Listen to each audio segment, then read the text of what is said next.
Today's episode is one of those 1-2 punches where we focus on your health through your environment, but also the impact and income that you're making. And let's be honest, most entrepreneurs are too focused on their next business move, myself included. Yet, 92% of business owners in the corporate world report health issues from poor work environments. But what if our home or our office was accidentally one of those poor work environments? And the reason this is a 1-2 punch is because today's guest happens to make a product that helps with your environment and is also a massively inspirational entrepreneur. And so what if your next breakthrough simply started with changing the air that you breathe? Well, welcome back to the Mind is Yours show. This is the show for entrepreneurs that know that scaling their business isn't just about strategies and tactics. It's about being your authentic self, breaking free from the outdated business models, throwing the copy and paste marketing tactics in the trash, refining your customer journey, and quite frankly, releasing those mindset limitations that get in the way, because we all share one thing in common. We want to build and scale a business with ease and impact to generate income that doesn't need our soul to take a shower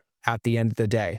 And that is what we are here to do. And today I am joined by an incredible guest, a friend of mine who has the most beautiful Irish accent, but we understand him the whole episode. His name is Mark McNally. He is the founder of Filters Direct USA. He's an accidental entrepreneur, and he reveals how moving forward without all the answers led to revolutionizing an industry. And in today's episode, we get into all of it. How he went from having $500 in his pocket, immigrated to this country with no plan, with a family, and then built multiple seven-figure businesses, why vision matters more than knowing all the answers, how our values drive sustainable business growth, how we're able to convert challenges into opportunities, and how to build an impact-driven business that scales. And I said this is a 1-2 punch because his Filters Direct company, he dropped knowledge bombs on me about the air that we breathe. But the era and the time of like ignoring our health or the things that don't support our health and success is over, because there's a new standard of entrepreneurship emerging. And this is one that measures our impact in the world and measures our profit by the positive change that it makes. And so if you are ready to build a business that matters while making money that matters, this episode, Mark's example, Mark's story, and Mark's air filters are 100% your blueprint to begin. So without further ado, let's get into the episode.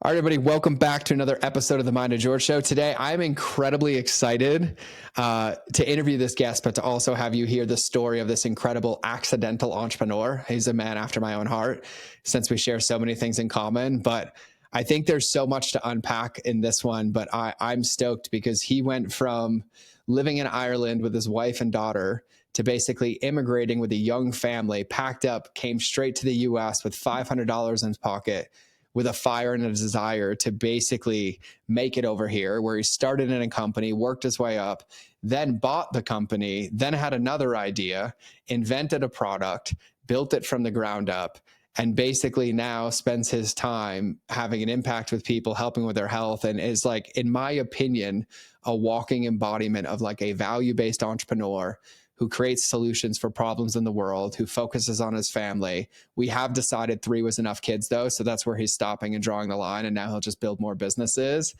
But I love his story. I love the comeback. I love the approach of how he takes everything. And also I love his Irish accent. So we're all going to get blessed. And I did ask him once, I was like, just make sure that we can understand you. But he said he's worked in sales, so he slowed down so we can get him. So without further ado, Mark, welcome to the show, my friend.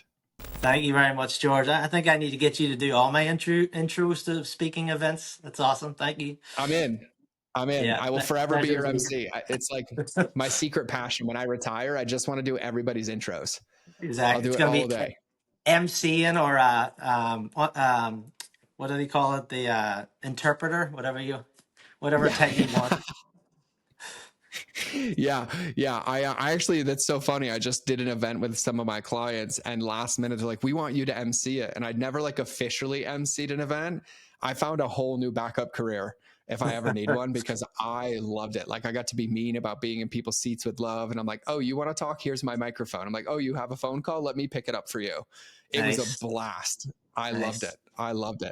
Yeah, So I'm only a really, career. really excited.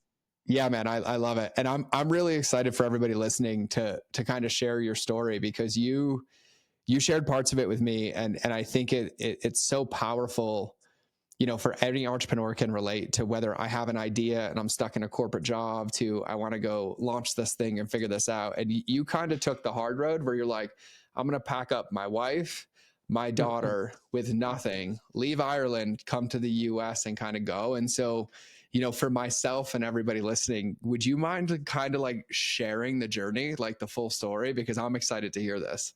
Yeah, absolutely, George. So yeah, it was me and my wife both grew up in the north part of Ireland in Belfast.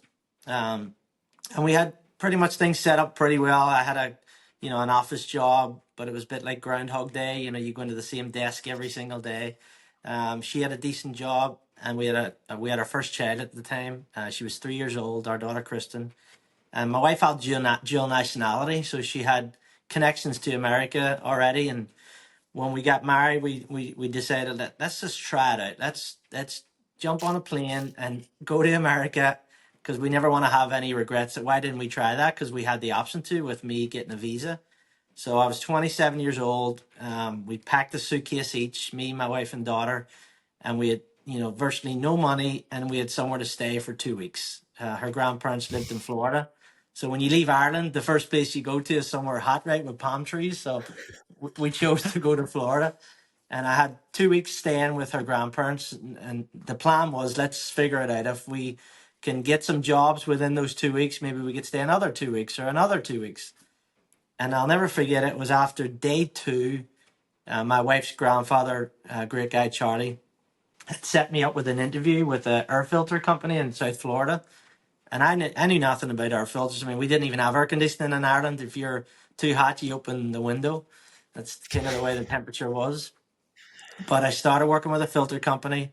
And then 6 months, 7 months later, my wife had family from New York that moved to North Carolina. And all of a sudden, that was our next destination. We decided to come up here. So I transferred up. I got another job with a bit of a bigger company then. It was a mechanical company. So they did air filtration, but also air conditioning, refrigeration, all of that.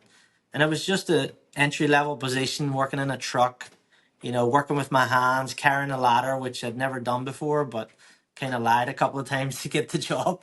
Uh, but I was willing to do it, so I knew if they had handed me a ladder, I'll figure out a way to climb it or carry it. So I came in and I was just doing manual labor work, and they realized that my Irish accent was good at doing a bit of sales, getting new customers on. So I did a bit of that. And that went on for about 10 plus years. And in 2019, me and a partner in the company had an opportunity to buy that business. It was older ownership that was, merging out of it. And we came in and we gave them an offer to buy the whole thing. So we purchased that company in 2019, which was crazy because at the time, I still was living paycheck to paycheck. And now we're signing contracts to purchase this company for like over $1 million, which is still mind blowing to this day to me, as a person that never thought I'd be a business owner or entrepreneur or whatever. Mm. So we took it over, successfully ran that for a number of years. We still have that today. But then, of course, COVID hits, 2020 or whatever it was, and things slowed down. But what happened was, when it slowed down, it gave me a chance to look at my industry and go, okay, what's needed out there? We've always been interested in indoor air quality and health in the customers that we service in the mechanical business. But now a lot of people are working from home, and that's the new office. So that kind of kicked me into gear on, okay, I know my industry well now. I know air conditioning, I know air filtration. How do I create a better product for the homeowner? And that's how Filters Direct USA was launched in the middle of COVID, which people thought I was nuts. But I had an idea. I had 3D models. I was designing stuff, just prototyping. Took about a year and a half. But as soon as we launched, we kicked out, and we're now shipping our filters to about 33 states in the US. So it's been a crazy journey. Wow. Wow, there's so much in there to unpack, like so much in there to unpack. And I kind of want to start with like, in even hearing you, and like, here's the short term for everybody. The first company you're hired with in Florida, air filtration company, and now you own one that you invented, designed, patented, and now sell all over the country. So like, what a beautiful story arc. I Yeah, think thank there's you. so much.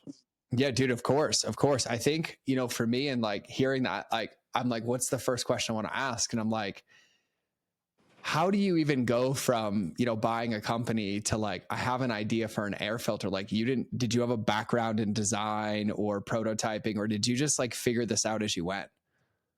Yeah, good question, George. So, when I was back in Ireland, I came out of school and had no idea what I wanted to do. So I went to community college, and what I was good at was drawing. I was a good kind of artist.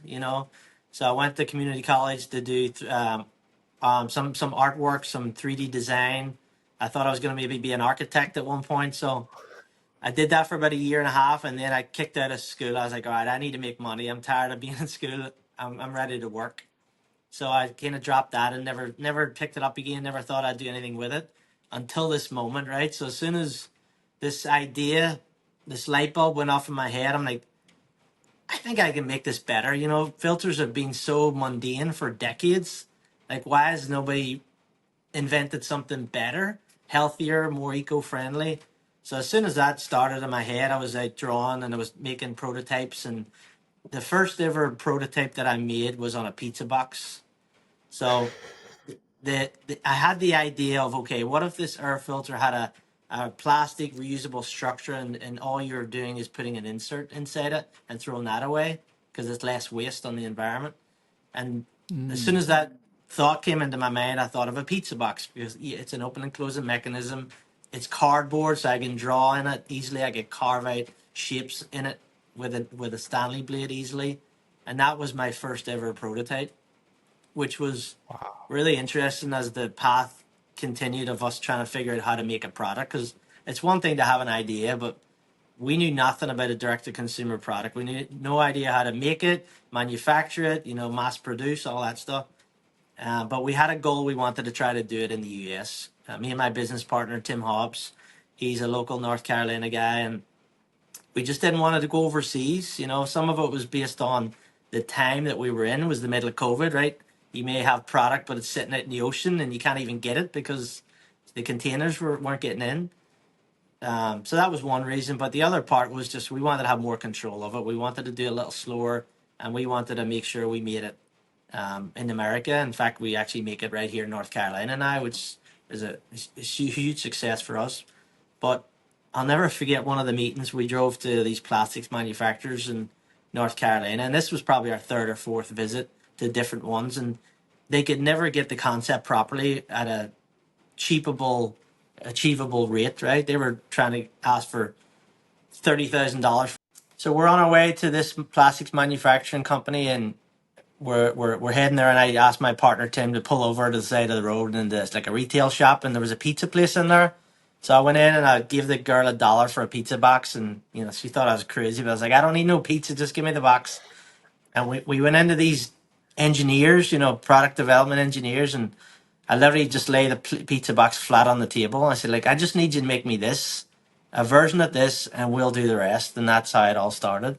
It was really the pizza box prototype that turned into what is now our plastic reusable filter frame. Oh, So wow. it's Please tell me you have this initial pizza box. Do you have it like framed somewhere? oh yeah, absolutely. I may have it here actually. I may have it close by. Yeah, we absolutely have it here. That's definitely one of the stories I love telling because it's like, how do you turn a pizza box into a product? Yeah, you it's a know. pizza box to a business, my friend. I love it. I like, you like embody this like entrepreneurial spirit where like you talk about this so nonchalantly. Like I had a light bulb go off and then I got a pizza box and then like I've never been in manufacturing. I've never done anything. I'm just going to create this direct to consumer product in a market and an industry, that kind Yeah. of like hasn't been done before, which, I can't gloss over because I feel like there's so much wisdom baked underneath that or values baked underneath that. But I imagine that along the way, like you hit some roadblocks and challenges, but like, what do you contribute, like for you personally, and like how you see business or entrepreneurship, like to your success? Is it, clarity? Is it resiliency? Is it determination? Like, how did you operate in that to be able to kind of, it's not only like create a product, but it's like, you're like, I'm not going to stop until this works, where I think a Hmm. lot of people get this resistance or these roadblocks. And it sounds like you look at those as challenges to solve. But like, I'd love to hear like your internal process of like, somebody who came from Ireland, worked your way up, spent 10 years carrying ladders and moving up the pole to like, I'm going from paycheck to paycheck to I'm going to sign a contract for $1 million business. And then once I have it, I'm going to go start another one. Like what are the inner workings of Mark that allows this to happen? Yeah, I mean, sometimes I think it's ADHD. I've never been diagnosed, but there's got to be some of it in there because your brain just doesn't switch off. I mean, for me, it was a progressional thing. I mean, when I left Ireland, I didn't know much about business ownership or anything like that. I was just doing the job I was doing at home, and I was only ever a one job person. I wasn't hopping through jobs. I was in the same job for 7, 8 years. But when I came to America and I started getting involved with the business, the mechanical company, that ownership saw more in me than I did in myself. Like Mark is Mm. more valuable to us than just a guy out there in a truck with a ladder. Not that that's unimportant; it's valuable in every business. But at some point, he brought me into the office and said, "All right, I need you to do more in here because you're so young in the company, but other people are gravitating to you for like the answers and help." And he says, "I've just never really seen that much before." Because normally the new guy doesn't get the attention, right? It's a lot of negative attention the new kid on the block gets, but that didn't seem to be the case for me. And the further I got into that business, the more I moved up to management, and all of a sudden, you're managing people, not because you're the boss. It's just you seem to have the knowledge and the answers. You seem to be able to absorb information a lot, and now when they need help, you're the person that's given the help in a nice way, in a achievable way. Because there's lots of different characters in a business, right? And you've got to know how to deal with each one of them differently. Because the one paintbrush doesn't work for every painting, right? So I learned a lot of those skills in the mechanical business. So when now I'm trying to launch a company on my own this time with my partner Tim, like I just don't know how to stop. That's just not in my mindset. From either jumping across from Ireland, knowing that I'm just going for it, I'm not going to hold back, and that's the way I am today in my businesses as well. So I love that. I mean, it also sounds like, and I might be leading the horse here a little bit, but it's like if I was to summarize like what I heard, it's like your work ethic is like attached to the process and not the result, but there's some like deep values in how you see that. Like to go from the new guy to like everybody's coming to me for the answers. Like I imagine like, in the whole bad analogy of it, like first one to get there, last one to leave, like I'll always take out the trash. Like what are some of the values that like you carry or that are very important to you? Because you say this all with a smile on your face, right? And like I think it's even easy to think through like you spent 10 years in the company and then worked your way up to like I'm going to buy the company, but like that's not an accident. So like what are those things that you yeah. value so deeply? I mean, the work ethic thing is definitely a big thing for me. I mean, I saw that with my parents in Ireland. They had two jobs, and they were doing it because they wanted to give us a little more, right? They wanted to provide a vacation throughout the year as a family. And I used to watch my mom and dad go from one job to the next in the evening and just think that was normal. So for me, when I came to America, I just did the same thing. I was working during the day, I was DJing at the weekends, which I never really talked about too much, but I was DJing on the weekends, not because I love DJing, which I did, but it was all about a money making thing. Hey, I need to provide more for my family than the first job is providing. Because my values back then was I wanted our family unit to be healthy too. And for us, that meant my wife was going to be a stay at home mom. We were going to have more kids, but hey, that means dad's got to go do what he's supposed to do is be the provider. So for me, that meant a second job. And I did that for, 10, 15 years. So even when Mm. I was working and managing and starting to take over the first company, I was still DJing on the weekends just because it was a good extra earner. But for me, I thought that was just about work ethic. And in reality, now looking back, that's kind of the makings of an entrepreneur, right? Either it's just within you already, and you just didn't know it, and now you're letting it out, or that's the mentality that you kick into now, start a business or buy a business, because you've got that work ethic, you've got that mentality that I know how to make this work. I'm going to put every ounce of effort into it, and it's kind of gone full circle because in the beginning it's a lot about your time. So like you mentioned, George, you never shut off. You're always first in, last out mentality, and I'm still like that a lot. today, but I also start looking at the importance of, now that I have structures in place and processes and people helping me, now you can go to a point where you're like, all right, I got to get some of my time back because I've got a family with 3 kids. Like, I don't work Fridays anymore. I work a 4-day work week, and Fridays the day that I can do what I want to do, either for the business or for my own health.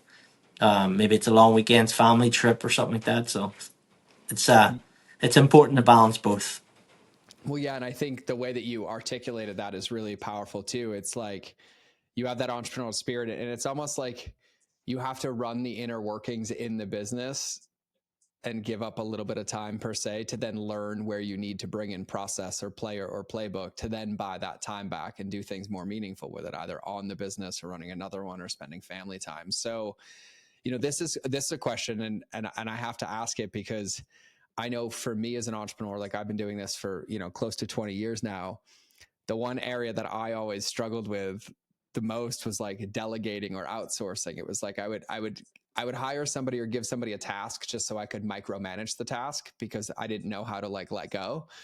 And it's like I didn't understand it. But for you, like obviously you spoke to the importance of like players, playbooks, and processes, but like how do you navigate, or how did you navigate starting to make that transition from like I'm doing this all myself to like I need help in this process, and then truthfully like actually let it go and surrender and allow the team to do what the team's supposed to do?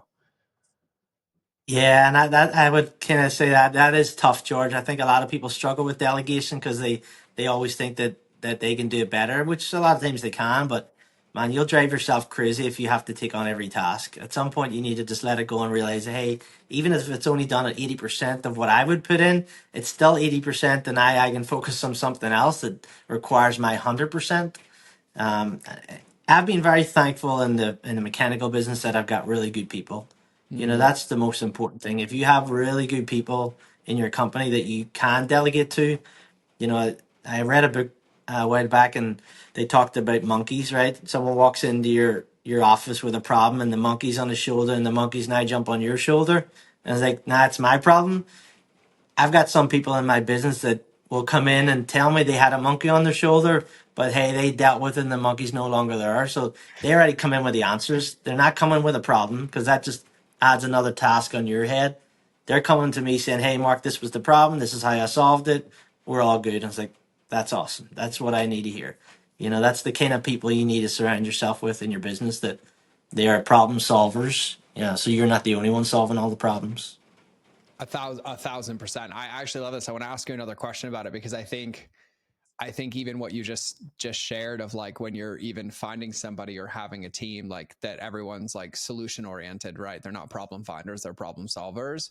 But then for you Yeah. as like a leader, right? Like you own multiple businesses, you still have the mechanical HVAC company, you have the filters direct. Like how do you kind of foster that environment? Like are there things that you do or that like you lead or meetings or like how do you view that? Because I also know that that doesn't happen accidentally.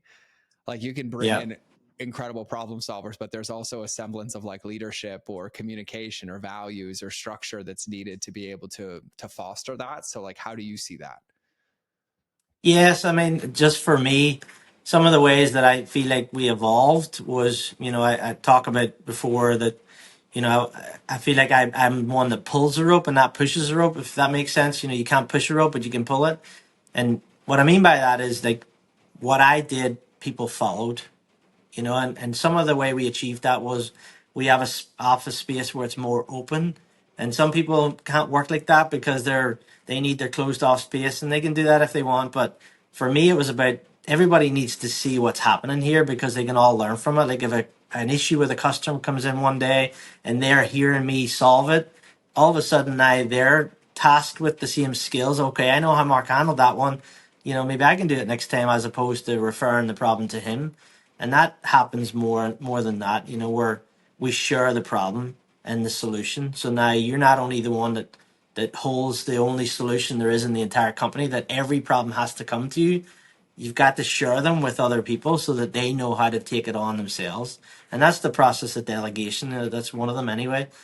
Instead of some problem coming in the front door, and then it all of a sudden lands on your desk, there's two other people in the line they could achieve it before it's escalated. Okay, we just couldn't figure that one out. This has to go to Mark, you know? So you're left with the really, I wouldn't say the really hard ones, but just maybe the really important ones. Mm. Yeah, I also love like underneath all of that, like, open workspace, but also it's like that even hearing you talk about it, it's like the whole team has the same interest in mind. It's not like an individual or that's not my problem. Like there's this shared sense of ownership around like the Yeah. values of the company. So I want to ask you about that too. Like you were even referencing in that where it's like if there's a problem with a customer, like from hearing you speak, I feel like values are kind of like installed at every level of the company. Like for me as a consultant on the outside in of like, if you were a client of mine, I'm like, Yeah. oh no, this is heaven for me. Because like we're talking Yeah. about shared values. Like you haven't talked about like jobs or tasks or roles. Like you're talking about values. Like what are some of the values? Like, well, number one is like, how important is it to you to have like values in the company? And do you think that that's really where the success has come from, is like whether it's you or whether it's the team, that these values that you share, you rally around, and that's what everybody operates off of? Yeah, integrity is a big part of our business, especially the mechanical company, because we call them lone wolves. They're out there in the truck on their own. Nobody's with them. Nobody's really watching them. A lot of the work that they do at a customer's site is unseen by the customer because it may be on the roof or somewhere out of sight. But we have a lot of checks and balances where they have to fill in paperwork and before and after pictures, things like that. But we keep hitting that integrity part home. You've just got to be able to go out there and service the customer respectfully so that when you leave, they're happy with your work.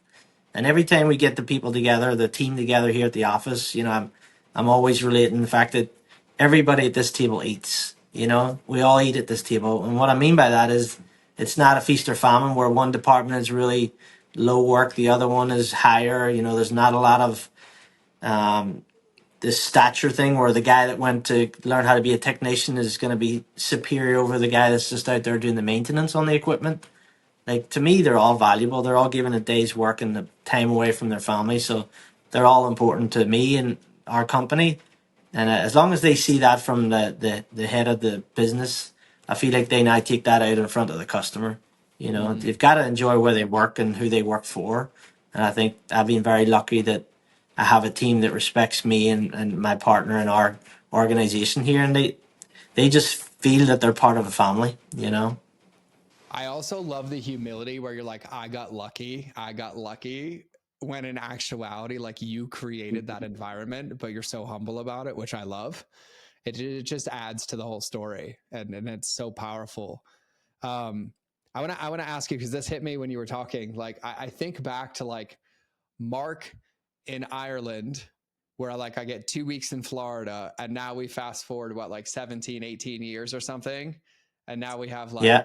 Mark just outside of Raleigh, North Carolina, owns Filters Direct USA, still has the mechanical shop, has his time, has an incredible team. Like if you could go back and have a conversation with Mark leaving Ireland and like could tell him like three things as like an entrepreneur or mindset or life, like what like advice would you give him, or like what would you say to him, like knowing that whole timeline? Oh, that's a good one, George. Um, I mean, young Mark, I'd probably go back and use the term that I use a lot with my kids. They make fun of me now, but it's work hard, play hard. It's a cliche term, but I really live by that. I work hard, I play hard. You know, I've always worked hard my entire life, but the play hard part comes from the working hard. And when I say play hard, like we travel a lot, we go on a lot of trips, and people look at me like, "Oh, Mark's always away. Like, do you ever work?" Like, trust me, the work hard part comes first. The play hard comes as the reward. So I definitely remind my younger self that the work hard, play hard is an important part of your life. I love that. That's one. I'll let you think of the second one, because I love that you called out, you work hard to earn the right to play hard, right? Like Yeah, you focus on moving the needle and having pride in what you do and integrity. And like I love that you called out integrity and even like the lone wolf aspect. I even think for entrepreneurs listening to this, there's just in the game of entrepreneurship, there are so many jobs or tasks that get done every day that nobody ever sees. And the only barometer we Hmm. have on the integrity of that is like our own integrity. And that was the one thing, like if I had to take one thing from the Marine Corps that was drilled into me more than anything, it was like literally our honor, courage, and commitment. And they're like, no, no, no, it's doing the right thing when nobody is watching.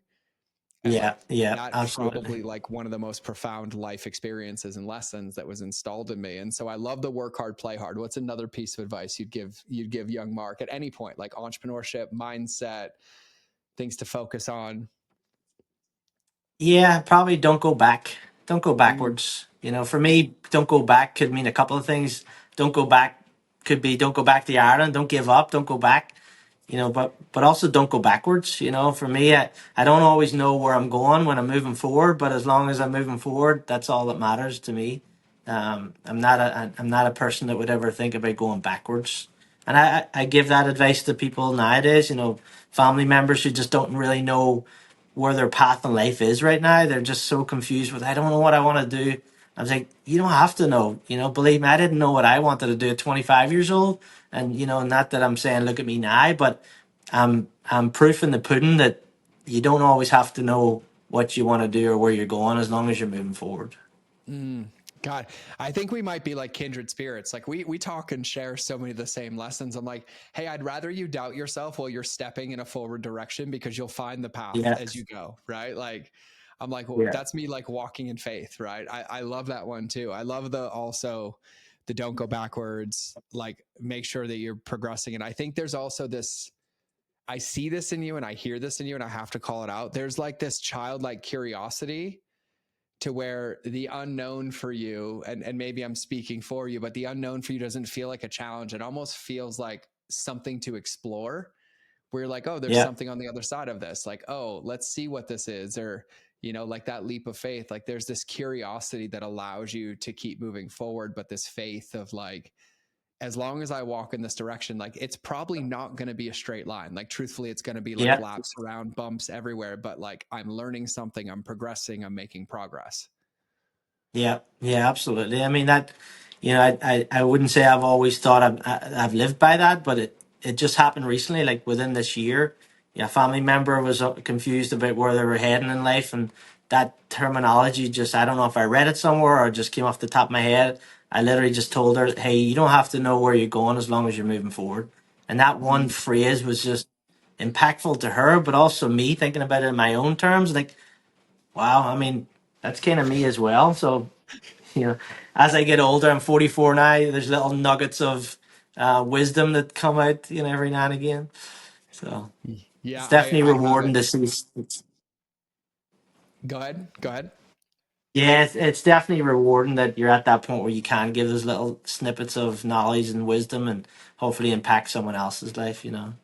Yeah, and I think we're the same age too. And I shave my head so you don't see any gray hair, but they say gray hair is from stress and gray beard is from wisdom. So I have like these little wisdom streaks, and I'm like, okay, here's one, here's one. But it's funny too because I think that just comes from being on the field and operating in it, and then giving ourselves the space to reflect and then look at it. Because I joke with people, the biggest mistakes I made as an entrepreneur were basically stopping taking the advice that I gave everybody else. And so like I have sticky notes all over my wall of like reminders Yeah. that I've said to somebody that I read for myself every day. And I'm like, no, no, there's a reason it's written in a fortune cookie. Like I get to read this every day. Like it's as long as I keep moving forward, right? Like I'm never failing and losing. And so do you have a third one just so we can round it out to an even three, like a third lesson or a takeaway or a wisdom nugget?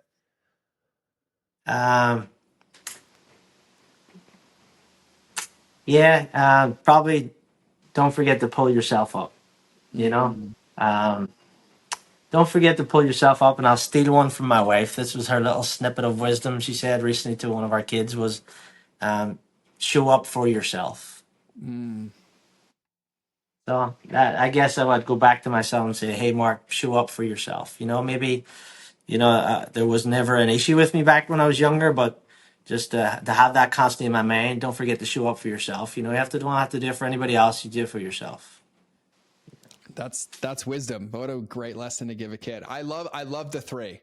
Work hard, play hard, Like, don't go back. As long as you're moving forward, you're going in the right direction, and then show up for yourself. Like, there's a book in there for you. Like, we'll just add that to the roster. Mark's gonna go publish a book on like the secrets of My um wife's going to be super excited if that makes it on the podcast. Show up for yourself. oh, I give wifey full credit. We got to get out, and I'm just playing on your like entrepreneurial spirit over here, and I'm like, I'm just gonna like put this into the universe that Mark writes, just like how I came from Ireland with $500 in my pocket to successful entrepreneur. Here's the only three things that I focused on. Boom, boom, boom, and then when you want to write the book, let me know. I'll help you launch it and publish it. I love it. I love it. I wanna. I want to change gears a bit too, because like this is probably going to get a little bit geeky, but for everybody who listens to this show, I'm pretty bullish on health at a deep level. Like, it's actually one of the reasons I live in Montana. Like, I couldn't handle the city and the smog and the EMFs and all these other things. And I love that you invented, a product, air filter. But, I love, and I remember when you said this earlier, you're like, during COVID, everybody's office space went from the office to their home. And I think all too often, we forget about the impact that our home has on our health. And I remember, and this is not related to your product, but there was a mattress company that I was sponsored by when I was a food blogger. And I did not know how toxic that industry was. Like, formaldehyde went in mattresses and all these other things. They're like, yeah, and you spend a third of your life on it.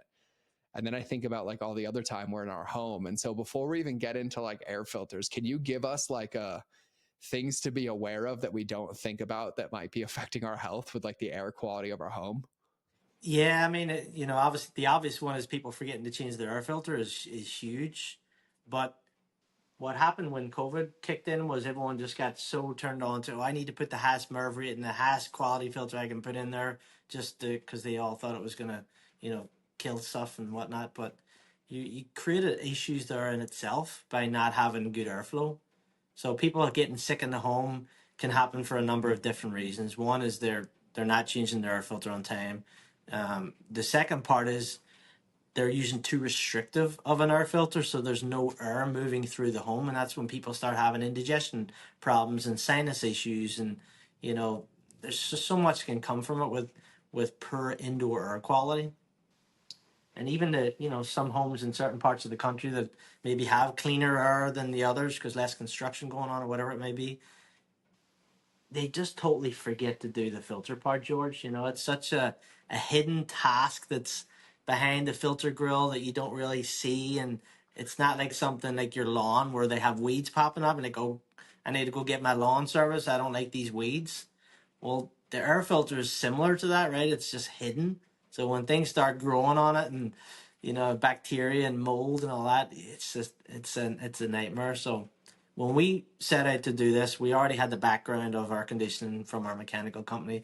We were filtering medical facilities, educational facilities, and everything in between.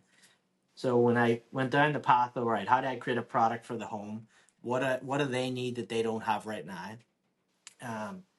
And what we did was I guess, completely reinvented the whole process of an air filter from one, it being a subscription model where it delivers to the door in a package every 1, 2, or 3 months. So that's the reminder now, right? That's the cue to, okay, I got to change these things. The second part for us was how do we make it more eco-friendly so it's not as much waste on the environment, the cardboard, the wire, the chemical that's in the material that the regular filters use. So that's what led us the path of this plastic reusable filter frame that you keep. You get that free with the first order, and then we just send you the inserts, so that's less waste on the environment. And then the third part of it was understanding an air conditioning system and how airflow works and how important that is our filter material that we put inside the filter frame. So we kind of changed the game on it from a lot of different angles, but that also makes it challenging to show people, hey, this is new, this is different than what you've been using for decades, and why is it better? You know. Yeah, yeah, that's my specialty. So we get to have a side combo now. That's the stuff I love. I'm Yeah. like, I love that part on showing them why it's different. I think too, like, I think about it, like, even when you were talking about like indigestion, or even for me, like my son has a pretty sensitive nervous system. Mm-hmm. And, because of that, like, I'm aware of these things, but people, I know I have multiple friends who have had to move out of their homes because of mold poisoning, or got massively sick and fell into like horrible health issues. And it's like we get these symptoms and then we try to treat them from the outside, but like very rarely do I see it in the conversation. Like, I wonder if like it's coming from my home. Like, I Yeah. wonder if it's the air filter in my home. And to your point, it's like this out of sight, out of mind thing. And I think a lot of us forget about like the quality of the air that we sit in it. And like, depending on how much you're in your house, especially if you're an entrepreneur, like, you know, Yeah. for me today, I'm in this chair for 12 hours today and there is a vent directly above me. Yeah. And I'm like, you know, and like, it's that interesting weather outside where we don't have the heat or the air conditioning on. So I have like windows open, but it's just like this hidden thing that can either hurt you or help you depending on how aware you are of it. Yeah.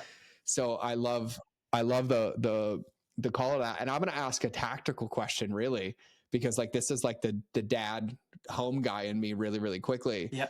What is the cadence to like change your air filters? Cause like I have it set up in my calendar for like every 10 weeks or so, but like, what is the ideal cadence?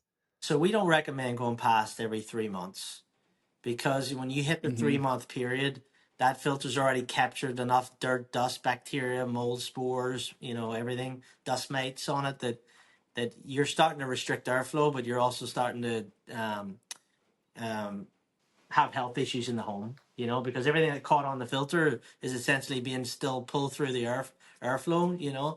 So we say every 3 months is the max that we would recommend, because the other part that most people completely forget is the dirtier the filter gets, the more restrictive the airflow is, the more your energy costs go up, because your AC has got to keep running to get that 70 degrees temperature, whatever you like in the home. So there's a reason to change your filter before it's too dirty. People tend to think, well, let me keep it in there as long as I can and collect as much dirt as possible. But you know, think of it wearing a mask, and if the mask got really dirty, would you change the mask, or would you just leave it and let keep collecting more and more dirt on the mask? And that's essentially what the filter is for your home. It's a big mask. If you're not changing it properly, you're unhealthy. Your system's unhealthy. You talk about friends that had mold issues in the home. I mean, there's homes that we have found that they just haven't replaced filters in decades, properly. And now all that's in the ductwork, all the mold is in the ductwork, it's in the air conditioning unit, and it's just constantly circulating. So even when you get them a good filter program in place, there had been damage for decades in that home and in that system. They needed to get someone in to actually clean the ductwork and clean the air conditioning unit, from the mold and the dust and all that's stuck in there. So anyone that's a new homeowner, just start it out right is my tip. Yeah. And I think also like I've talked a lot on this podcast about like environmental design of like having your environment support you and like make sure you're good, like having your spot. But like for everybody listening, consider this your public service announcement to check the air filters in your home. Yeah. And we're going to add that to the list, because I think it's like, not only is it in your environment, it's everything that keeps you alive in your environment and breathing into your lungs and into your body. And so, whether you live in a home, whether you rent a home, I rent right now. And it's the first thing that I check, just because I've had so many issues where like we move in and I'm like, I'm replacing the filters because I don't know. Yeah. And like, there's no dates on them. There's no anything. So I'm like, I'm just going to go this route and I'm going to feel better about it. And I'm going to handle it. And that way I feel clean and good. And so everybody, is as interesting as this is for a podcast topic, I want you to be healthy. I love you. I want you to breathe good. And so change your air filters. And by the way, you're listening to a podcast with a guy who created the best one, who supports you and who will remind you by delivering it to your door. And we'll have everything linked in the show notes for his website as well. But it's Filters Direct USA. Just so you can even hit pause right now and you're like, you know what? It has been a little stuffy in my house today. I'm like, amazing. Go check your air filter. I like Get a that. new one. It'll take them a couple of days to ship it to you. I like that, George. Either pause this podcast right now and go check them, or if you're driving, that's the first thing you do when you walk back into the house. Whether you use Filters First thing Direct you do when you get USA or you home. don't, I don't care. Just check them.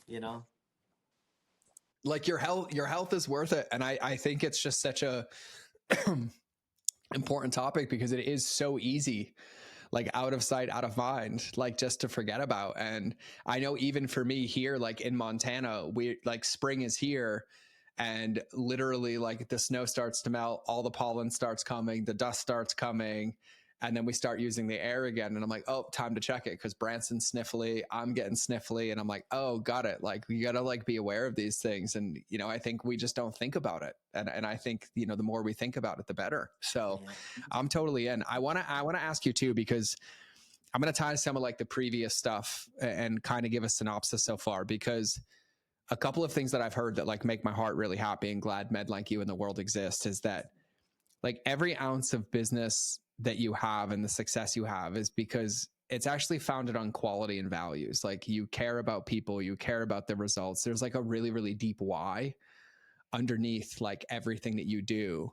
And to me, it sounds like, and I'm speaking for you, but I can hear it and feel it from a mile away that like you're driven by impact. Like you're driven by actually caring, right? Like you're Yeah. like making a profit is a byproduct of making a difference and actually solving a problem, which I love. And then you mentioned this when we were talking before the show. And then even when you were talking about the filters and you were talking about even making them reusable to really like help the planet and reduce waste and to do all this. So it's like at every level of your business, there's like a deep why and a meaning that kind of keeps you going through the hard seasons or keeps you driven to work hard and play harder. But you guys also work with like an organization, right? Called like Tidy Ocean. Can you tell us about that? Yeah, so I mean, one, we obviously chose to make this product ourselves in the US, in fact, here in North Carolina, which obviously takes away some profits because it's more expensive to make it here, but it's just felt like the right thing for us. And then the further we got into it, we make it from a plastic. The frame structure is a plastic reusable filter frame. And we try to do a lot of recycling, and that was our mindset. Like, what do we do with this extra plastic that we're not utilizing? And I've always been a firm believer in some people are just put in my path for a reason. And I met a gentleman here, Holden, local here in North Carolina, that was making his swimwear called Coastal Cool out of recycled plastics.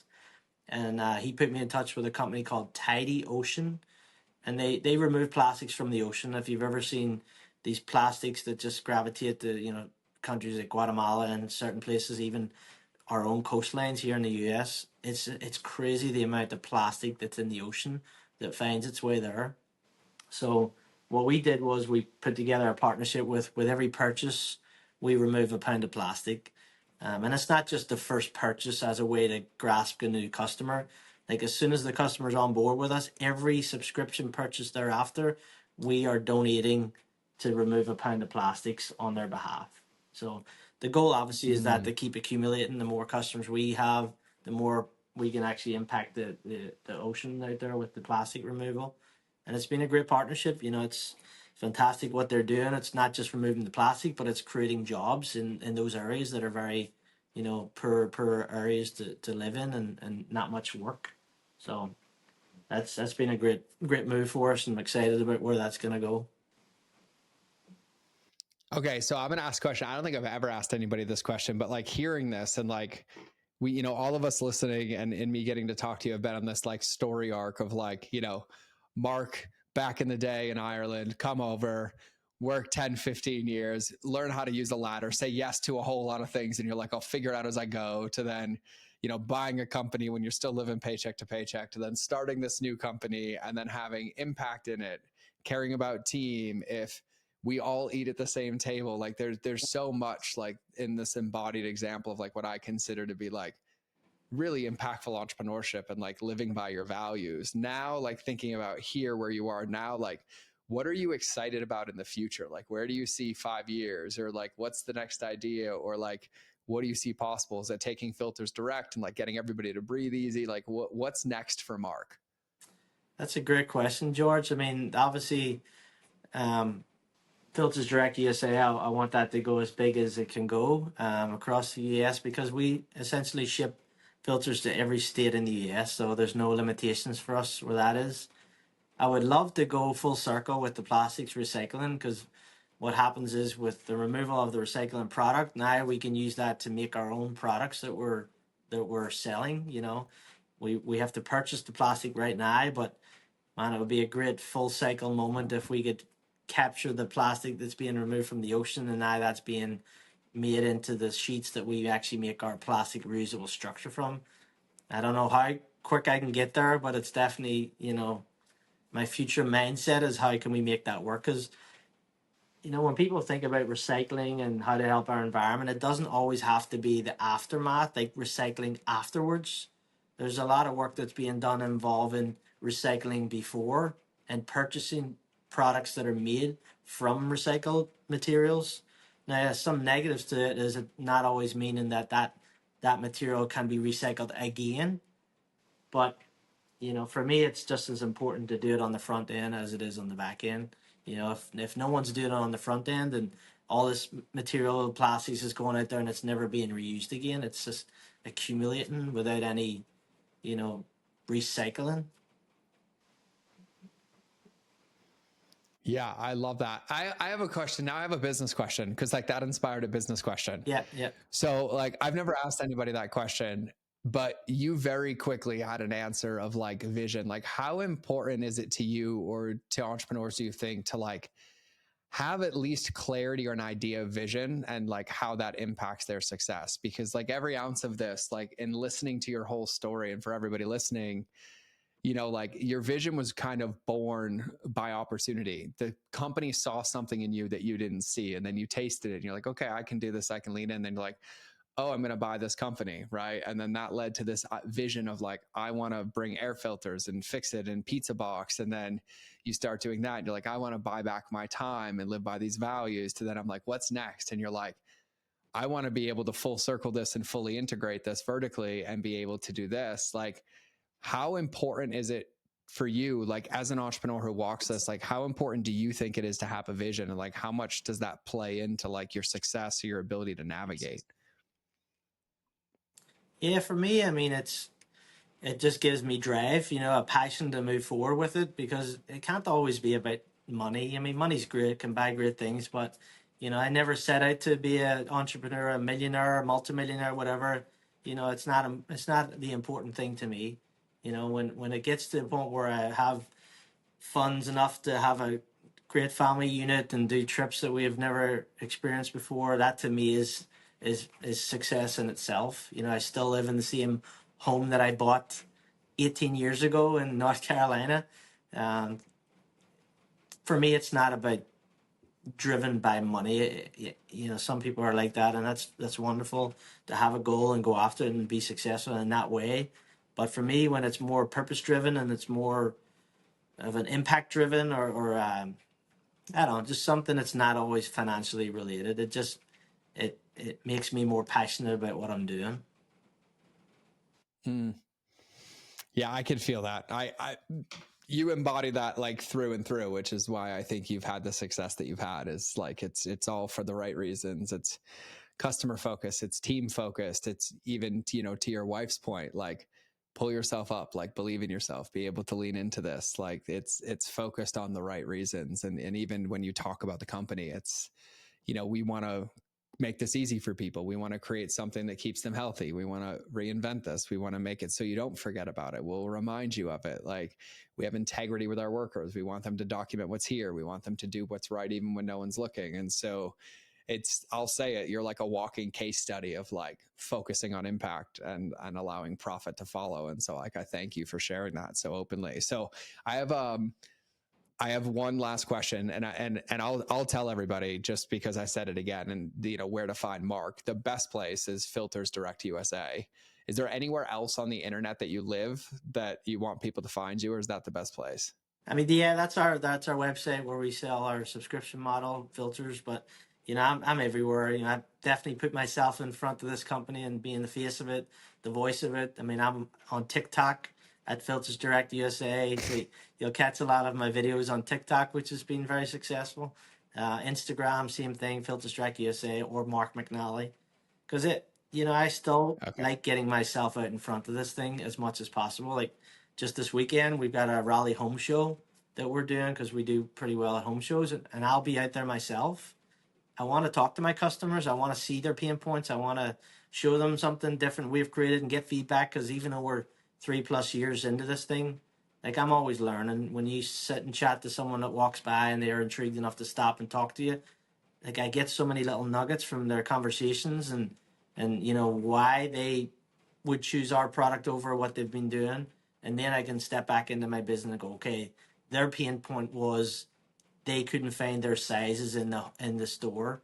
They found the first two sizes, but this odd one they haven't been able to find, and that's frustrating for them to leave a store with 2 out of 3 products, right? Because they have no consistency with the filter change, and that makes me more educated on, okay, I solve that problem because when I send the plastic frames out the first time, like there's never an issue with sizes anymore because I'm sending the refills on your subscription model. So it's important to, you know, I like the fact that you use the word humble a lot. I mean, I don't think about it as much as I should, but like you can't get too big where you're stepping away from the important parts, which is either the giving back part or just communicating with your own customers, you know. They're the ones that are driving this thing. Without them, we have nothing, right? 1,000%. Welcome to the entire ethos of 600 episodes of this podcast and the number one secret to me helping people scale, which is don't ever get removed from the things that worked in the first place because you're always going to find your way back to them. And, you know, we all exist as entrepreneurs to be of service in some capacity. And really, we only win when people get results with the things that we promised. We don't just get revenue in the process. Like they need to use the air filters. They need to feel communicated with. They need to feel connected. They need to benefit from those things. So you just summarized my whole podcast, 600 episodes of like what the undertow is, like so eloquently. And so with that, I want to ask you one last question. This is a fun one. I mean, it's wisdom. It's time for Mark wisdom. But I always like to ask this just to see. And I say, imagine that everybody listening to this podcast forgot everything that you said up until this point. They got Men in Black and like memory erased. But you had the ability to like tattoo any wisdom on their soul to take forward with them, whether it's life wisdom, business wisdom, or anything. What would your tattoo wisdom or advice be for everybody listening? Tattoo wisdom. I'll give you 2. If I was to tattoo Okay. something, I'm going to steal what you said. Check your air filter, right? So that's the business side of things. The other part, I guess, you know, I'll steal my phrase. Just you don't have to know where you're going. Just keep moving forward. Mm-hmm. I may I get I think may that get that I've I experienced. may get that tattooed on my arm. I've never had a tattoo my entire life. You know, it's just not something I was interested in. But that may be the one, right? The Mind of George show over here, inspiring the first tattoo. I'll take it. I'll take it all day. That keep moving forward one is so powerful. And I'll synopsis this. If you're watching this on video, I said that at an event of mine. So we have our event coming up this week, and it just triggered in my brain. I was teaching this concept because I've watched so many entrepreneurs and humans think that pausing actually exists, but pausing doesn't exist.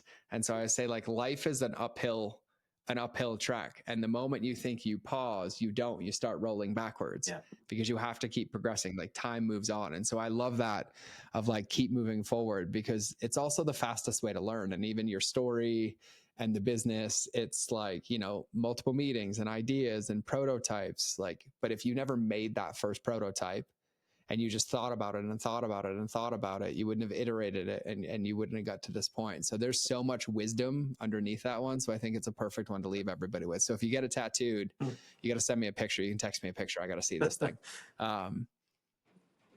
But yeah, man, I genuinely enjoyed this conversation. I'm inspired by you. Like I'm humbled by you. I appreciate, you know, the drive, the desire, the values. Like it's really awesome to hear and like to see the impact you're having, and also the way in which you see business, the way that you see team, the way that you see family, the way that you value those things. And so it's been an honor to have you, my friend. So thanks for coming on the show. Yeah, thanks, George. Also, and you know, don't forget to put those subtitles on the video.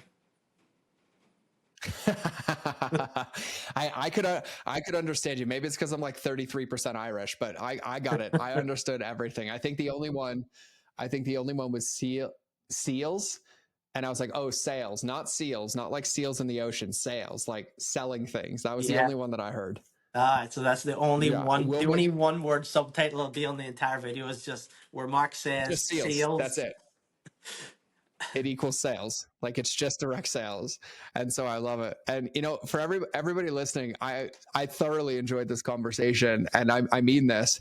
Check your air filter. Like genuinely check the quality of the air in your home, whether it's a rental, whether it's something you own, whether you've never checked them before or you have, check them. And then if Mark and them can support you, which by the way, I looked at your website.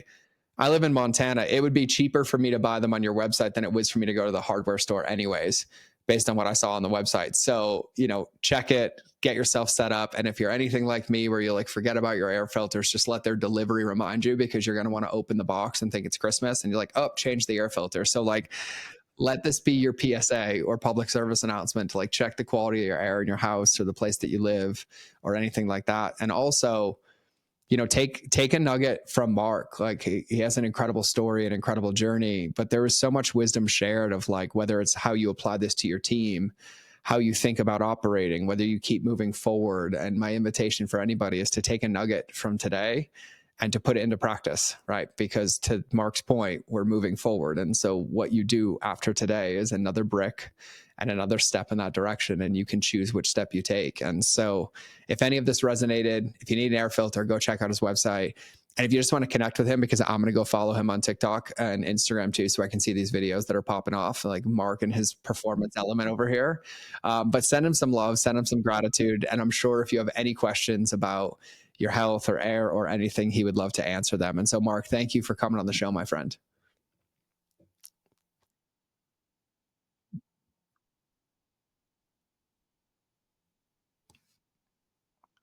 Well, I will put that in the show notes. And for everybody who needs translation, that's Irish 50. I got it just so we put subtitles up, but we'll put it in the show notes. We'll have it up there. And then thank you for that. I didn't even know you were going to do that, but that's 50% off for you to have. So check your air filters. If they're nasty, put them away, get some new ones. But this has been another episode of the Mind and Short Show, everybody. So we will either see you in the next episode or you will hear me in your earballs. But either way, we're out.